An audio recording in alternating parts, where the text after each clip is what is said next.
මාත් දැනට බලන් හිටියා මොකද්ද කරන්න කියලා අන්තිමට මට ටික් වුණා සීන් එක. හරිද? නිකන් මෙහෙම මුකුත්ම කරගන්න බැරි නම් බං මේ අතන මට මුකුත් කරගන්න බෑ. මට තේරෙන්නේ නැහැ. උඹට තේරෙන්නේ නැහැ. මට තේරෙන්නේ නැහැ. ඒ වුණාට දැන් ඉතින් ඒව හදන්න සෙට් වුණාම මම මේ උඹලටත් අරන් එනවා. ඒක මේ මොකක් හරි සාමාන්‍ය ආතල් එකේ ඔය ගන්න හදන අමුතුම ඩයල් ඉන්නනේ කට්ටියට පොඩ්ඩක්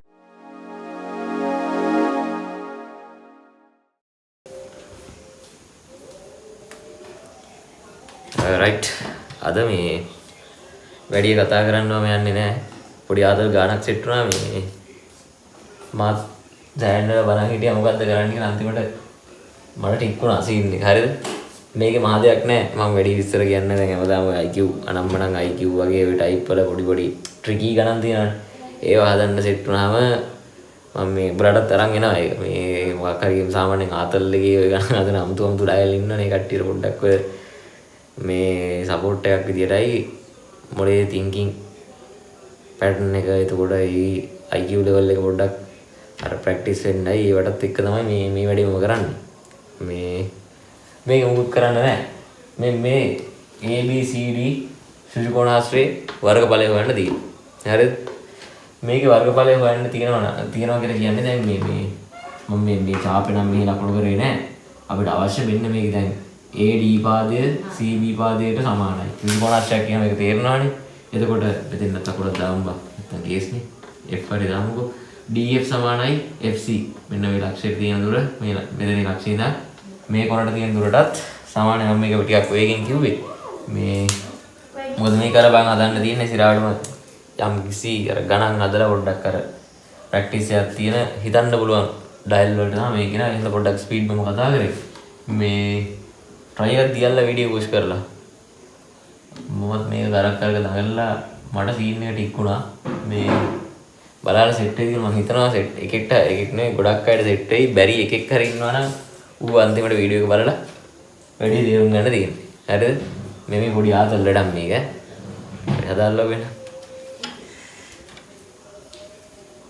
හරි වීඩියෝ එක පුෂ් කරලා හදන්න තියෙනවා මම හිතනවා.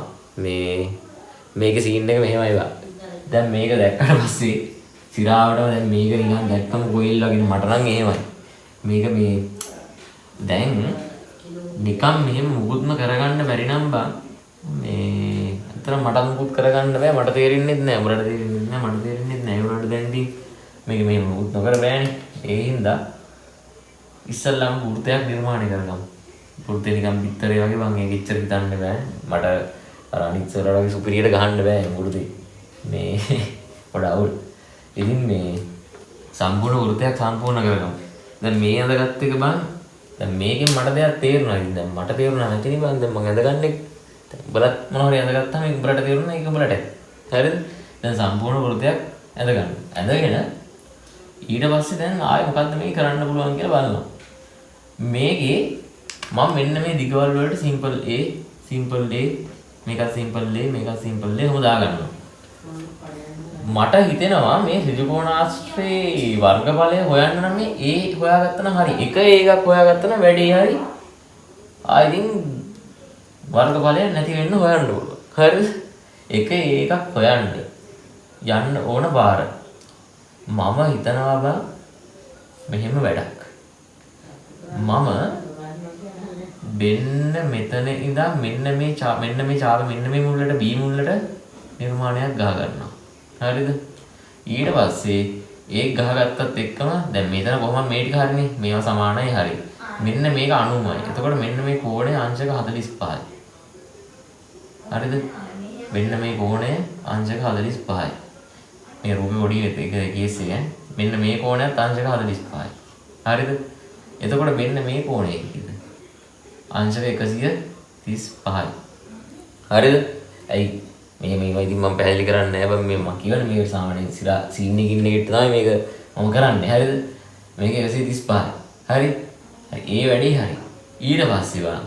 දැන් මෙතන කෝණෙකුත් හදාගත්ත එකේ තව ලයින් එකක් ගහගෙන දැන් මේ කෝණය 135 කියලා මම එළිය ලියනවා. මේ ඊට මාදි මේ භූමි කවුල් වගේ ඇඳලා ඔක තමයි කේස් එක. 135යි මේ කෝණය. මෙන්න මෙතන ඉඳන් විකර්ණයක් ඇඳගෙන විකර්ණ ඇඳගත්තා මේ ලයින් එකක් ගහගත්තා. ඒ සාමාන්‍ය විකර්ණෙත් එක්ක අපිට වර්ගඵලයක් හොයාගන්න පුළුවන් ත්‍රිකෝණාසලයක සමචතුරස්‍රයක ඒ වගේ. හරි? විකර්ණයක් ගහගන්නවා. විකර්ණේ ගහගත්තට පස්සේ උඹලට පේනවද මේ විකර්ණේ තියෙන පොයින්ට් දෙකත් එක්ක ගත්තාම මෙන්න මේ ඡාප කැලලක් තියෙනවා. අපි නිකමට මෙන්න මේක කේන්ද්‍රයට සෙට් වෙන විදිහට තව නිර්මාණයක් ගහගමු. හරි. දැන් ඔයාලට පේනවද මෙතන 135යි. හරිද? මෙන්න මේ කෝණය. මෙන්න මේ කෝණය. මෙන්න මේක 135යි. හරිද? ඊට පස්සේ මේක 135 නම් මං කියනවා බං මෙන්න මේ පිටිපස්සේ මෙන්න මේ කෝණය අංශක 270යි කියලා. ඇයි? වෘත්තයේ එකම ඡාපයකින් වෘත්තයම ආපාදනය කරන කෝණය කේන්ද්‍රය ආපාදනය කරන කෝණය සසඳපුවාම වෘත්තයේ අර වෘත්තය මත ආපාදනය කරන කෝණය වගේ දෙගුණයක් කේන්ද්‍රය මත ආපාදනය කරන කෝණය. ඒ ප්‍රමේය දන්නවනේ. ඒක ලස්සනට ගලපලා ඒක හිතාගෙන ඉන්න. හරිද? ඊට පස්සේ මං කියනවා මෙතන 90යි කියන. මොකද 360න් 270ක් කියන 90යි. හරි. ඍජු කෝණේ ත්‍රිකෝණයක් නේ බං. හරි නේද? විකර්ණ හොයාගන්න පුළුවන්. එතකොට දැන් ඒක විකර්ණ හොයාගන්නකෝ අනිත් අය කියන්නේ. අයි බං මේක දැන් මේ විස්කම්පේ 10 කියලා දීලා දිනවා මේ අරයන් මේ අරයන්නේ බං. මේක 5යි මේක 5යි. එහෙනම් මේක 5යි මූල 2යි. ඒක හැදුවට පස්සේ දෙන 5 50යි 5යි මූල 2යි. ඔන්න විකර්ණ දිගත් හරි. දැන් බං විකර්ණ දිග දන්නවනේ. මම ඒක වෙනම ඇඳ ගන්න. මෙන්න මෙහෙම විකර්ණයක් තියෙන එකේ තියනවා. කොහොම ඍජු කෝණේ ත්‍රිකෝණේ තියෙන්නේ. අනේ මෙහෙම නෙවෙයි. සෝරි. හරිද නෑ. මෙහෙම තියෙන්නේ ඕම තියෙන්නේ. හරිනේ? මෙන්න ඒක තමයි මේ ඇඳේ. මෙන්න විකර්ණේ මෙන්න ඇඳ මේක 5යි මූල 2යි. දැන් මේක දිග කීයද? 2යි. මේ දිග කීයද? a. හරිනේ බා. 1000 පයි දෙක ස්කෝනේ දාලා a හොයාගන්න. 2යි a වල සම්පූර්ණ වර්ගය දන a වල වර්ගය සමානයි 5යි මූල 2 සම්පූර්ණ වර්ගය.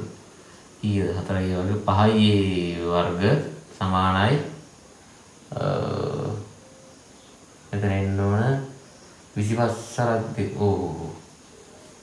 ඔව් 50. ඊට පස්සේ මේකට මේක සුළු වුණා 10යි.